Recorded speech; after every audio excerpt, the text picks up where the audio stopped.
In this video, I would like to look at Genesis 1, 4, and 5, looking at the Hebrew, specifically the vocabulary, the grammar, followed by a translation and interpretation and application. So this is a review, and also we might say a shortened edition of what we have done in the past and a revision to some degree of what we've done in the past. So we're at verse 4. Vayar Elohim et ha'or kitov. Vayivdel Elohim bein ha'or uvein ha'choshech. Let's look at the vocabulary, but let me just translate it. And God saw the light, that it was good, and God caused a division between the light and between the dark. Notice the verb ra'ah means to see. Tov is an adjective meaning good, and bada is a verb to divide. So looking at the grammar, we read it phrase by phrase. Vayar Elohim. Vayar is from the root ra'ah. It is what we call a final hey verb, or a lamed hey verb in which the hey is in the final or lamed position. And here it has dropped out. So we only see the resh and the aleph and the yod prefix. Again, this is showing with that yod prefix that we're looking at a cow imperfect, third masculine singular.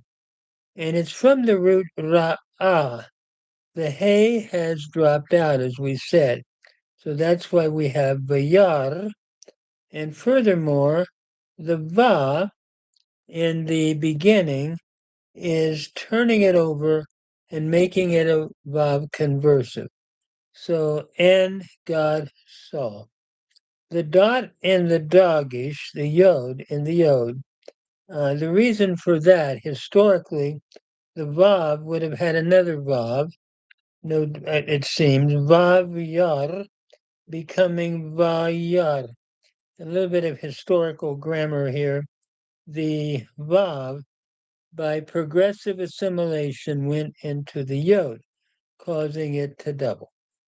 And then et ha'or, et is the sign of the direct object, and ha'or is the light. Ha is the definite article. Notice again the long a vowel under the hey, since the aleph cannot take a dogish forte. So the lamed then, historically, probably has just dropped out. The article would have been hal, or, and the lamed having dropped out, it caused compensatory lengthening then under the hay from a pathak to a common. Then we go to the next two words, he tov. Notice you have to supply the verb was. So was that it was good. God saw the light that it was good.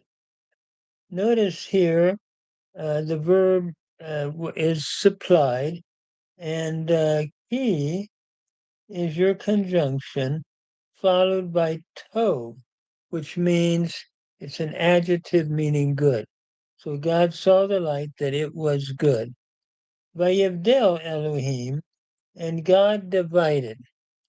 Notice Vayavdel is from the root badal, to divide. It has a yod prefix showing we're looking at an imperfect. There is an I vowel pattern. You have a pathak followed by a tseri. So it's the A, I, or E vowel pattern, which is indicative of a hifil stem.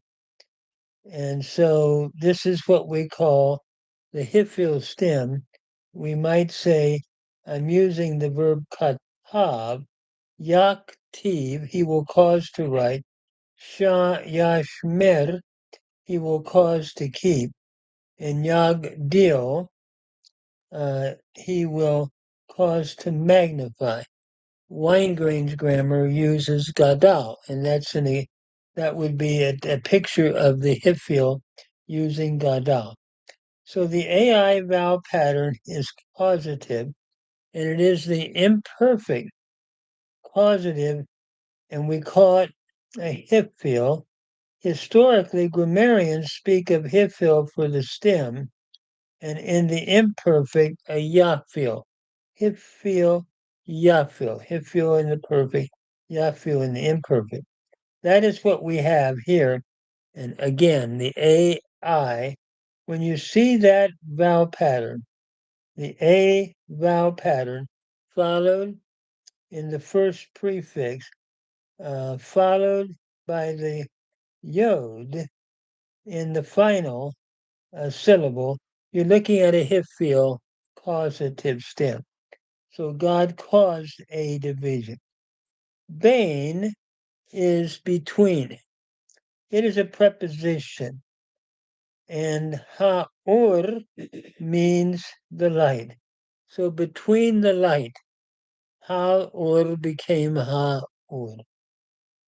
Uvein, notice u is the conjunction and. When you have the bait following the verb here, you cannot have the vein.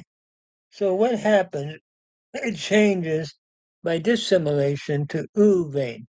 And between, in that context, the two labials, that's where we have that dissimilation, and it changes, and it's we see a shurik here functioning as the conjunction in this particular environment. Furthermore, let me go on. Uvein ha-choshek. Bein ha'or uvein ha-choshek. Ha is a definite article, and choshek means the darkness. So God caused a division between the light and between the darkness. Notice the hey here will not take a doggish forte, or the het, I should say, will not take a doggish forte. It's because the het has virtual doubling, I think, because of its being a guttural. Normally, we would expect compensatory lengthening under the hey, then, in this situation, because the hard guttural het in here in Hoshek, that does not happen. So we have ha Hoshek, the darkness. So again, God saw the light, that it was good, and God caused a division between the light and between the darkness.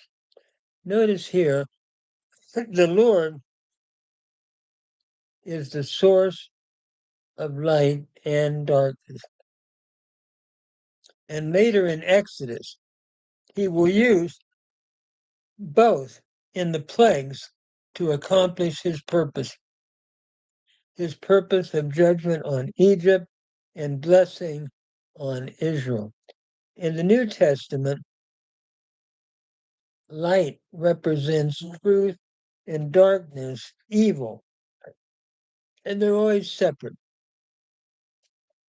It's interesting. In the New Testament, light also is applied to Christ. We see this especially in John's Gospel. Let me stop there.